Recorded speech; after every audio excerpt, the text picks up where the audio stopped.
ભજની ને હેલું પીડ્યું ને એટલે બોલી નાખ્યા. સમય ખરાબ નથી, પુરુષ ખરાબ નથી. ખરેખર તો પુરુષ જગતમાં એક જ છે, એ જ તમારો આત્મા. સ્ત્રીમાં એ છે અને પુરુષમાં એક જ છે. એટલે ભગવાનની ગીતામાં કીધું કે અર્જુન, સ્ત્રી હું છે અને પુરુષમાં હું છે, બ્રાહ્મણમાં હું છે અને ચંડાળમાં હું જ. મારા સિવાય આ જગતની અંદર કઈ નહીં. તો કે આમાં બળવાન કોણ છે? તો પછી પુરુષય બળવાન નથી અને સમય બળવાન નથી. તો સંતે કીધું કે બળવાન આપણું કર્મ છે. તમે કર્મ કેવું કર્યું? કર્મ પ્રધાન જગ કરી રાખા, જેહી જેહી કર્મ કરે એહી ફલ સાખા. જેવું તમારું કર્મ હોય એ પ્રમાણે તમને ફળ મળે છે. કર્મ બળવાન છે. તમારે ભવિષ્ય જોવરાવવાની જરૂર નથી. અત્યારે તમે જીવન કેવું જીવો છો? સહજાનંદ મહારાજે કીધું કે ભાઈ, સંત પાસે તમે જે પળ જેટલી વાર બેઠા એ પળ અફળ નહીં જાય. એ પળ તમારી જ્યારે તમારો આખી અવધિ આવી અને જો એ સમય તમારી નજર સામે આવી જાય ને તો પાછો જન્મ તમારો એવો નવો સુધરી જાય. જો તમે ન્યા વર્તમાનમાં રહ્યા હોય તો, જો તમે અહીં બેઠા હોય ને તમારું મન જો ખાપટમાં હોય તો નહીં. તમારો સંતનો શેરો, તમારો દિલ બેયનું એક થઈ જવું જોઈએ. એને કહેવાય હંસ કક્ષા, એને કહેવાય સ્વાતિનું બુંદ ઝીલનાર સીપ. હંસ મોતીડાનો સારો એટલા માટે કહેવાય છે કે મોતીનો સારો સરે. મોતી એટલે સંતોના શબ્દ, એવું કઈ પક્ષી નહીં, પણ હંસ કક્ષાના પુરુષ. લોયણબેને કીધું, એ જીરે લાખા સનકાદિક ના પુત્ર સનકાદિક જેવારે, જેણે હંસને ગુરુ કીધા રે આ. એ જીરે લાખા હંસના મુખનો ઉપદેશ લઈને રે, માર્ગ મુક્તિનો એણે લીધો રે આ. એ જીરે લાખા ઋષિ રે વેસ્પાયન, માર કુંજને પૂછે રે, આ નિજિયા ધર્મ એવું શું છે રે આ. જીરે લાખા બ્રહ્માના પુત્ર સનકાદિક જેવા, જેની હંસને ગુરુ કીધું. એટલે આપણે એમ થાય કે પક્ષીને ગુરુ કર્યા, પણ પક્ષી કોઈ ઉપદેશ આપે નહીં. હંસ એટલે હંસ કક્ષાનો પુરુષ, જેને હાસા મોતી સિવાય એને બીજો આહાર જ નથી. સારો બીજો હોય જ. હાસા મોતીનો સારો એટલે તત્વનો સત્સંગ, કેવળ આત્મજ્ઞાન, કેવળ જ્ઞાન. આત્મજ્ઞાન સિવાય બીજી કોઈ વાત જ નહીં. એને હંસ ના મુખનો ઉપદેશ લીધો કહેવાય.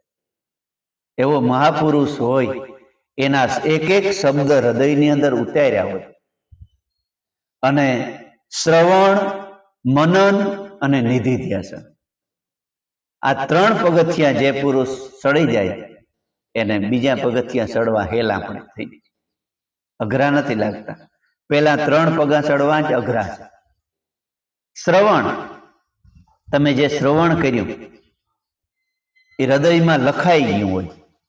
તમે ખરેખર એક સીતે સત્સંગ જો સાંભળ્યો હોય, હૃદયની અંદર લખાઈ ગયું, પછી રસ્તામાં ઘરે એનું શીતવતન થાય, પાછું મનન થાય. જેવી રીતે આપણું પશુઓ હોય એને નાખીએ તો એ બધું ખાઈ લે, પછી રાતે શાંતિથી વાગોળે ઉગારવા. એવી રીતે જે બધું સંતે કીધું એ પેલા સાંભળી લીધું ભાવથી, પછી એને પાછું મનન કર્યું. મનન કરી અને એ રેણીમાં ઉતારવું ને એને નિધિધ્યાસન કહેવાય. શ્રવણ, મનન અને નિધિધ્યાસન.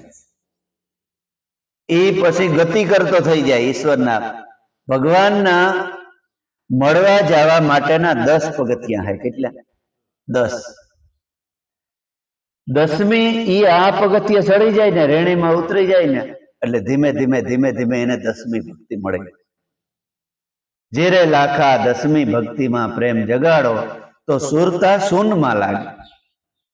જેરે લાખા શ્રીમદ ભાગવતમાં એમ લખ્યું છે કે ભક્તિ વિના સંશય નહીં ભાંગે, 10મી ભક્તિમાં પ્રેમ જગાડો તો સુરતા શૂનમાં લાગે. શૂન તમારા સંકલ્પ વિકલ્પ સમી જાય, વિચારો સમી જાય, અને સદગુરુના નામમાં શ્વાસોશ્વાસ રૂપી શૂનમાં મન પરોવાઈ જાય ને એને શૂન કહેવાય. એટલે સંત મિલન કો જાય તજી મોહ માયા ને અભિમાન, જ્યું જ્યું પાવ આગે ધરો તો કોટી યજ્ઞ સમાન. સંતને મળવા કેવી રીતે જવું? સંતને મળવા તો પાંડવોએ જ્યારે રાજસુ યજ્ઞ કર્યો ને ત્યારે એવું નક્કી થયું કે રાજસુ યજ્ઞ પૂરો થાય ને એટલે આકાશમાંથી નોળીઓ ઉતરી અને એ યજ્ઞમાં આડોટ અને નગારા વાગીએ ત્યારે માની લેવું કે આપણો યજ્ઞ પૂરો થઈ ગયો. એટલે પાંડવોનો રાજસુ યજ્ઞ સમાપ્ત થયો, પણ નોળિયો ન ઉતર્યો, નગારાય ન વાગ્યા. એટલે ભગવાનને પાંડવોએ પૂછ્યું, એ કે ભગવાન એવડ્યો મોટો ખોપ ખોદ્યો, યજ્ઞ કર્યું રાજસુ, અને અમારો યજ્ઞ છેડ્યો નહીં હોય, પૂરો નહીં થયો હોય? તો કે ન થયો હોય ને, આ નોળિયો ન આટેડો ઉતર્યો, નગારાય ન વાગ્યા. તો કે આનું કારણ શું? તો કે વિચાર કરો, કોઈને આમંત્રણ દેતા ભૂલી ગયા? તો કે અમને તો ખબર નથી. એટલે ભગવાને જોયું કે ઓહો, વાલ્મીકીજી રહી ગયા છે આમંત્રણ, માયાનો પૂરો અને સાધનાનો પૂરો સંત, એને તમે આમંત્રણ નથી દીધું, ભૂલાઈ ગયું. તો કે તો દઈ આવો, હજી સમય છે. એટલે અર્જુન રથ લઈને ગયા કે બાપુ તમારા વગરનો અમારો યજ્ઞ અધૂરો રહ્યો, તમે યજ્ઞમાં આવો, તમને વંદન ને અમારી ભૂલ થઈ ગઈ.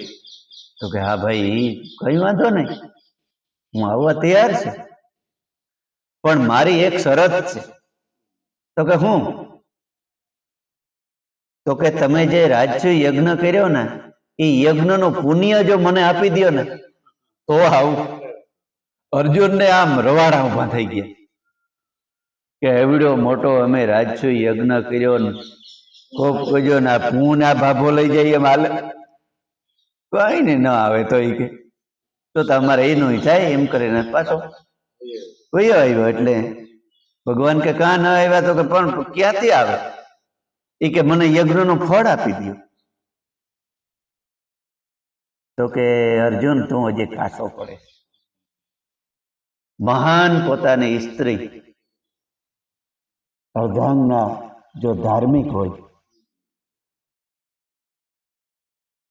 નર નારીના એક મતા તો 14 લોકમાં છતા, ભાઈનું એક ને માયનું કહે તો અડધું સોનું નરધી રહેતી, અડધા રહેતી. ભાઈની બુદ્ધિ પૂરી થઈ ને બાઈની ચાલુ થાય. એટલે કીધું કે તારું કામ નહીં, તું એક કામ કર, તું દ્રૌપદીને લેતો જા, પાછા જા.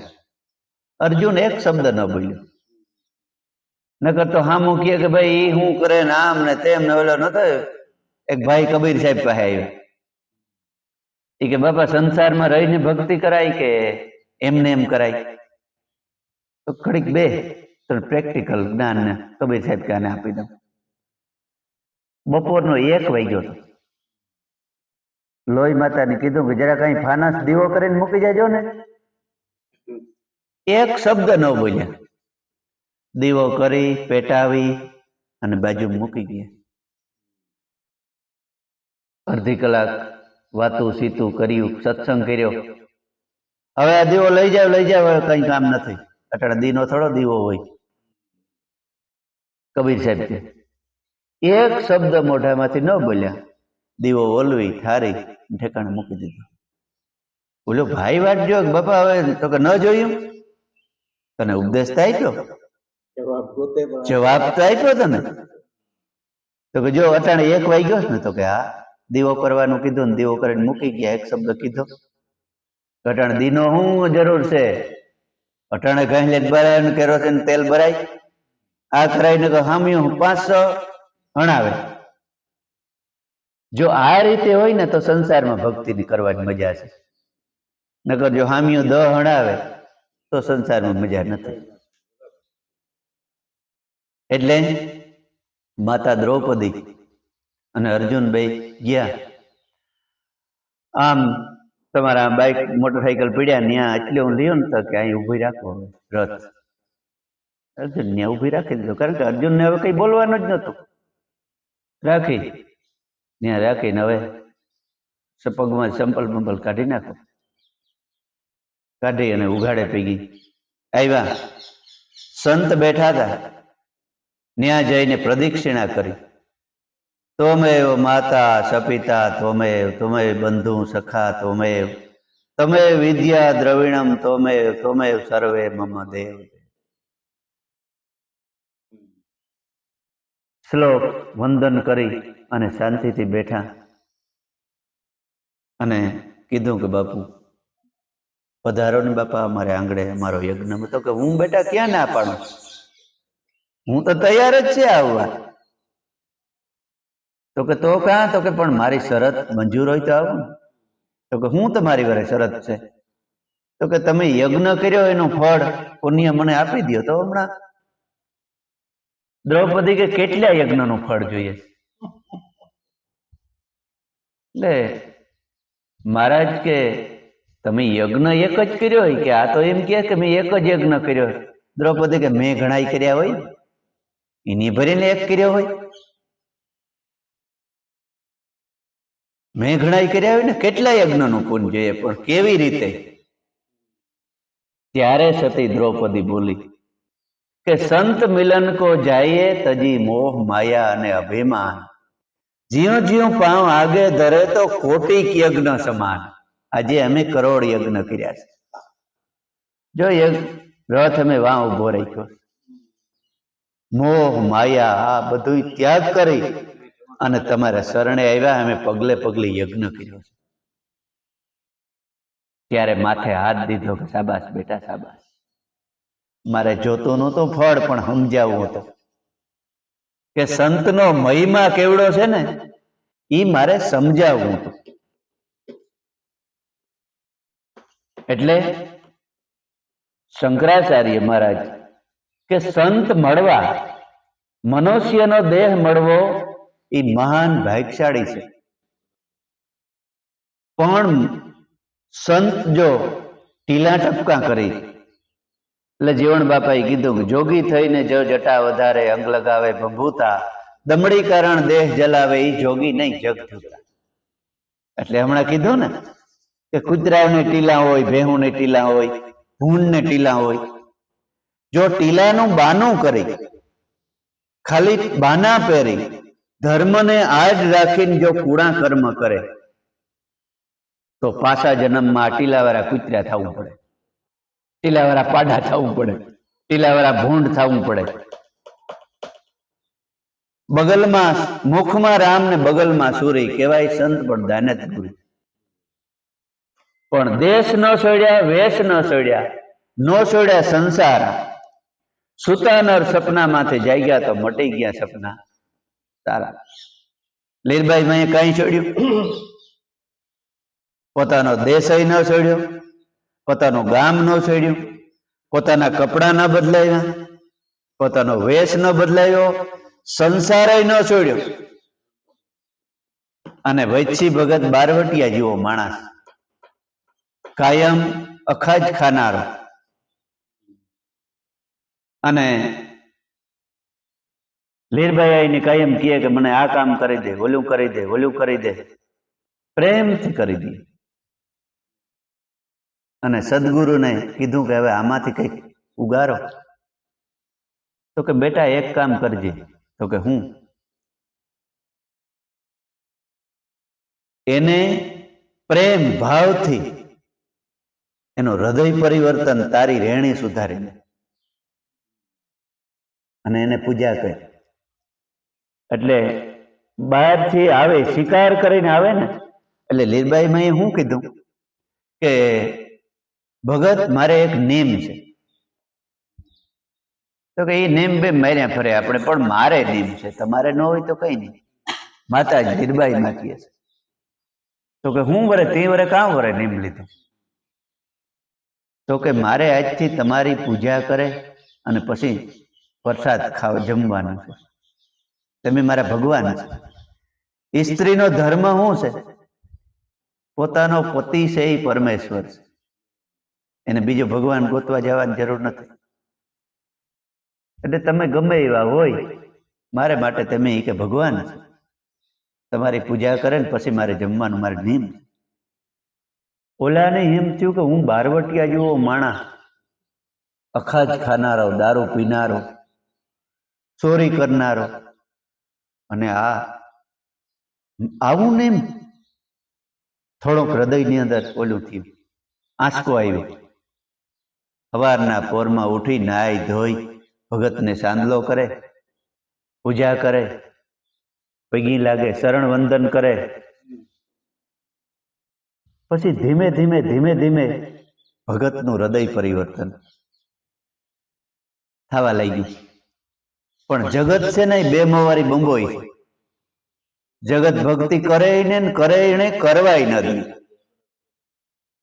એટલે સંતોએ કીધું કે તમે તો ન કરો તો કઈ નહીં, કોક ભજન ભક્તિ કરતું હોય ને એને કોઈ દી આડા ન પડતા. મહાનમાં મહાન પાપ હોય ને તો આ છે, રોમ રોમ નરકમાં જાય છે. આપણે ત્યાં નથી થતું, પણ કોક કરે એને કોઈ દી નડવું નહીં. એટલે જગતે નિંદા ઉપાડી, વૈસી ભગત નીકળે, એ આ તો બાયડીનો થેગો, એ આ તો આવો થેગો, નોઈ કે મૂસું લીંબુ લટકે આવો માટી, અને આવો થેગો ને તેવો થેગો. એટલે ઘેર જઈને બાજ્યો થોડો, મને વેહ કરવા સારું ત્યાં અહીં કર્યું, નોઈ કર્યું. પછી થોડાક દી લીરબાઈ કે મોઢવાડે વૈયા ગયા. ન્યા પોતાના ગુરુને શરણે જવા માટે, ગુરુ એવા હોવા જોઈએ. એટલે ગુરુને શરણે આવ્યા. એટલે પૂછ્યું કે બેટા કેમ? તો કે બાપુ આપણા શરણમાં આવ્યા ને, મળવા આવીને 6 મહિના 12 મહિના થઈ ગયા. ગુરુ એમ કહેવાય છે કે જો નજીક રહેતા હોય તો ગુરુને કાયમ વંદન એકવાર કરવા જવું. બારગામ રહેતા હોય તો મહિનામાં એકવાર જવું. અને વિદેશમાં રહેતા હોય ને તો ગુરુને એકવાર, વરસમાં એકવાર તો ગુરુ શરણે જવું. કદાચ વિદેશમાં રહેતા હોય તોય. એટલો બધો ગુરુનો મહિમા છે. એટલે લખ્યું છે, ખાલ રે પડાવું મારા શરીર તણીને, મોજડી સીવડાવી મારા ગુરુને પહેરાવું, તો એ ગુરુના ગુણલા તોલે હું નાઉં રે. એજી ધન ગુરુ દેવા મારા, ધન ગુરુ દાતાને, સતનો શબ્દ એ સુણાયો રે. શરીરને મોજડી સાંભળાની સીવડાવી, સોનેરી રંગ ચડાવીને ગુરુને પહેરાવું ને તો એના ઋણમાંથી મુક્ત. પણ એવા ગુરુ હોવા જોઈએ. નકર તો કહે કે તારું ઘર બધું ભલે ભૂખી મરે, મારું ભરો, એવા જાજે. એટલે લીરબાઈ મને પૂછ્યું કે બેટા કેમ આવું થયું? તો કે બાપુ આપના દર્શન કરવા. તો કે ઘર ને બધું બરાબર છે ને? તો કે હા બાપુ બરાબર છે. જો તારો પતિ છે ને, તારા ભાગ્યમાં એવો તો એવો મળ્યો. તારો પતિ તારો ભગવાન કહેવાય, એને સેવા કરવાની તારી ફરજ છે. સાંજે ઘરમાં બેઠા બેઠા વાતો કરે ને ઓલ્યો પસવાડે હંતાણો વચ્છી પટેલ મારવા આવ્યો છે કે આને અહીંની એ બાવા ચડાવે છે નહીં કે, એટલે આજ પૂરું કર દે પછી લઈ આવું. જો એ તારો ભગવાન છે, એને સેવા કર, એનો પડ્યો બોલ જોલ. ધીમે ધીમે ધીમે ધીમે મારો સદગુરુ એને સદબુદ્ધિ આપે અને કોક દી પણ કાર્ય તારું સુધારે. પણ બેટા હિંમત રાખી અને આ ભજન કર્યા રહે. એટલે લીરબાઈ માં કે બાપુ હું તમારી દીકરી છે, હું કોઈ બીજી ફોસિયા ફંદીની દીકરી નથી. એ મારા સદગુરુએ જળ જડી જડી છે અપરંપાર, ઉખેડી કોઈને ઉખડે નહીં, ભલે ને લાખો મથે લુવાર. એ સદગુરુની જળ જડેલી કદાચ લાખો, એક બે નહીં લાખો લવાર આવે ને આવા પાખંડિયું, તો એ જળ જડી ગુરુદેવ ન ઉખડે. તમારી બાળકી છે લીરબાઈ. એ વાત સિદ્ધ થાય છે. વચ્છી પટેલનું હૃદય પરિવર્તન થઈ ગયું. ઓહો ભારે કરી, હું તો હમણાં કઈનું કઈ કરી નાખત. સાંજની વેળાએ દિયાચમાં પછી ઝાલર ડંકો વાગીને આરતી પૂજન કરે છે ગુરુદેવના. ત્યાં બે હાથ જોડીને વૈશી ભગત ઉભો રહે. હા કેવો અહીં બધું પૂરું થયું ત્યાં જીવણ બાપાના પગમાં શરણ વંદન કરી. ઓહો વચ્ચી તો કે બાપુ હું પાપી. તો કે અરે પાપી ક્યાં છે તું? હે તું તો પીર છે. હે જેસલ જેવા જેસલ, બારવટિયા જેવો બારવટિયો. હે આ કાંઠે ઉતર્યો ઓલે કાંઠે ઉતર્યો તો પીર થઈ. આ સંતનો મહિમા. તોરલ કે તોરલ તોફાન ઉપડ્યું અને આમ મોજા ઉપડે છે ને ઓલી તોરલ બેન તો આમ શાંતિથી બેઠા છે. જેસલ કે તમને ભૂખ નથી લાગતી? હમણાં ઊંધો વાર મરી જાય તો કે જેસલ એક જ વાર મરવાનું છે ને.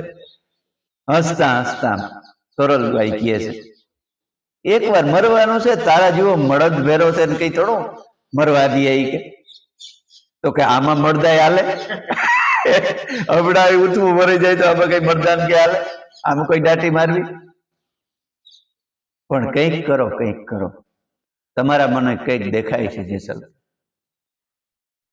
ત્યારે તોરલ કહે કે જેસલ આ તારું પાપ છે ને એની આ તોફાન ઉપાડ્યું. તો કે કઈ ઉગરવાનો હારો? તો કે હા ઉગરવાનો હારો છે. તારા પાપને પોકારી નાખ. માણસ દુખી શા માટે થાય છે દયાભાઈ? કે હારું કર્મ કરે છે ને એનો ધજાગરો કરે છે, જગતની અંદર દેખાવ કરે છે. અને ખરાબ કર્મ કરે છે ને એ હતાડીને રાખે છે. એટલે વાવીએ ને એ ઉગે. આપણે જમીનની અંદર વાવીએ છીએ અને ઢાંકી દઈએ છીએ. આ માર્બલ માથે તમે નાખો તો ઉગે નહીં દાણા, કારણ કે દેખાય છે. ઓલું ઢાંકી દઈએ ને એ ઉગે. જો ભૂલ થઈ ગઈ હોય તો જગતની અંદર માફી માગીને કે મારી ભૂલ થઈ ગઈ તો એ તમારું પાપ ધોવાઈ જાય છે. પ્રકાશ પાપ તારો પ્રકાશ જાડેજા, ધર્મ તારો સંભાળ. તારો ધર્મને સંભાળી લે, બીજાનો નહીં. આપણો ધર્મ કયો છે કે આપણો આત્મા.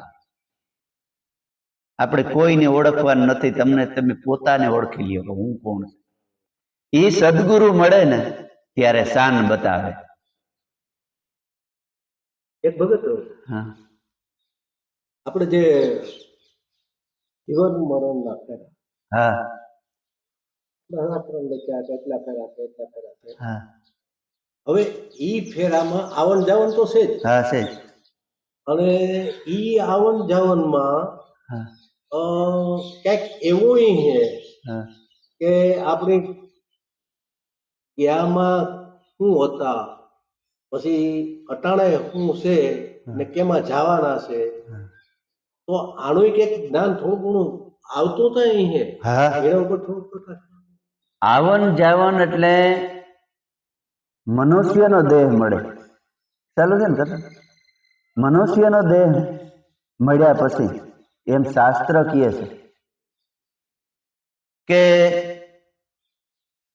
જો ઈશ્વર ભજન ન કર્યું, જો કર્મ જ કર્યા, ખોટા કર્મ, કાવા દાવા, કોડ કપટ, નિંદા, ખોદણી, ઈર્ષા, અગધાઈ, મારી તારી, તો શાસ્ત્રો અને સંતો, ખીમ સાહેબ એક ભજનમાં કહે છે કે ગુરુના વસન વિચારીને હાલજો, હેતે પ્રીતે લેવું હરિનું નામ.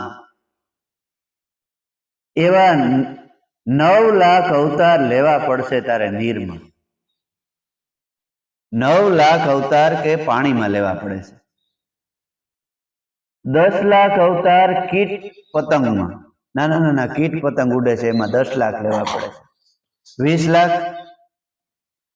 પછી 11 લાખ અવતાર લીધા તે પક્ષીમાં.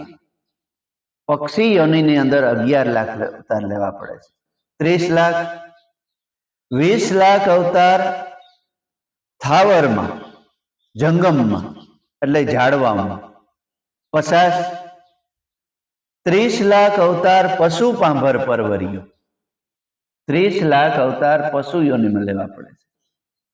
50 માં 30 નાખીએ એટલે 80. 4 લાખ અવતાર અલ્પ માનવને ભેટ. અલ્પ માનવ એટલે અડધો માણા ને અડધો ઢોર. વાનર યોની અને પાગલ યોની, એમાં 4 લાખ અવતાર લેવા પડે છે. ઈ 84 લાખ અવતાર લેવા પડે છે. એમાં કહે છે કે 4 લાખ વર્ષ વ્યાં જાય છે, 4 યુગ.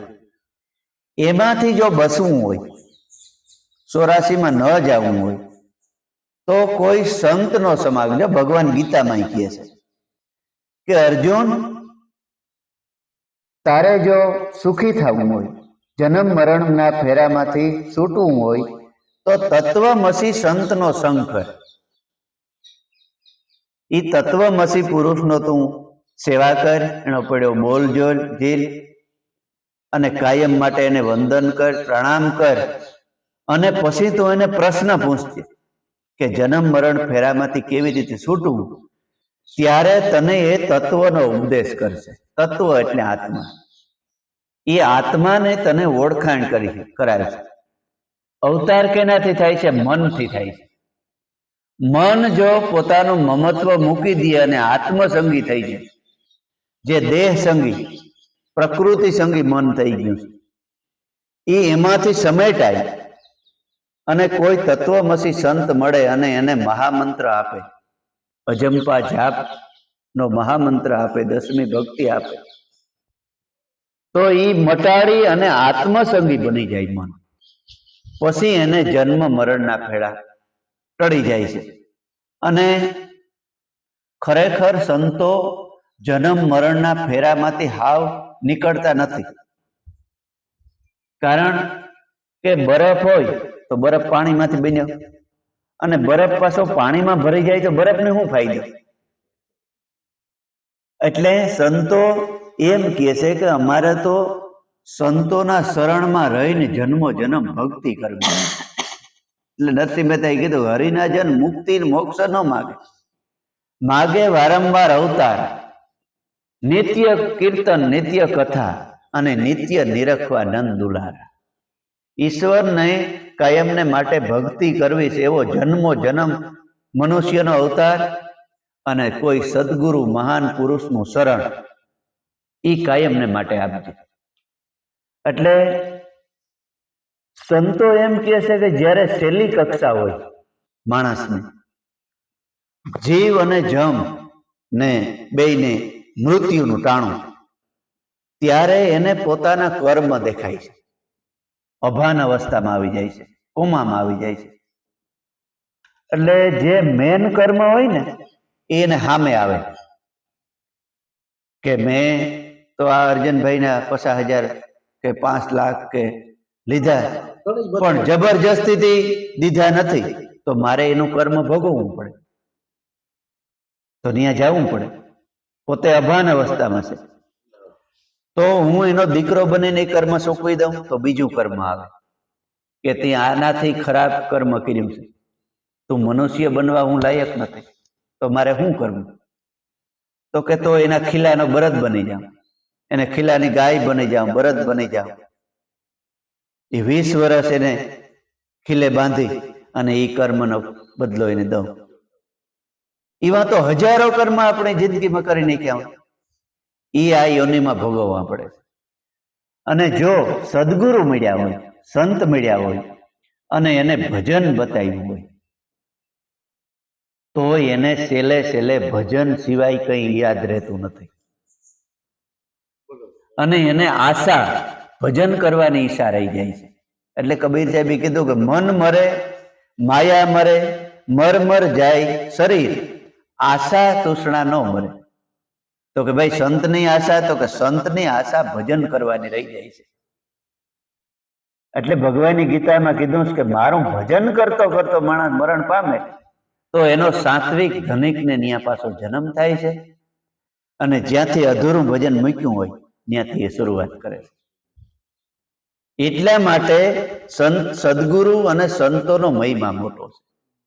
નકર તો તમે હજારો વીઘા જમીન કરી લ્યો, મિલકત મેળવી લ્યો, પણ તમારું શરીર છે ત્યાં સુધી ને, પછી તો પાછું કઈ ભેગું ઓલું ત્યાં ભેગું આવે કે વાણી રે વાણી, મારા ગુરુની વાણી, આ જન્મમાં પરણાવીને મુવા ઘેર બીજા જન્મમાં આણી.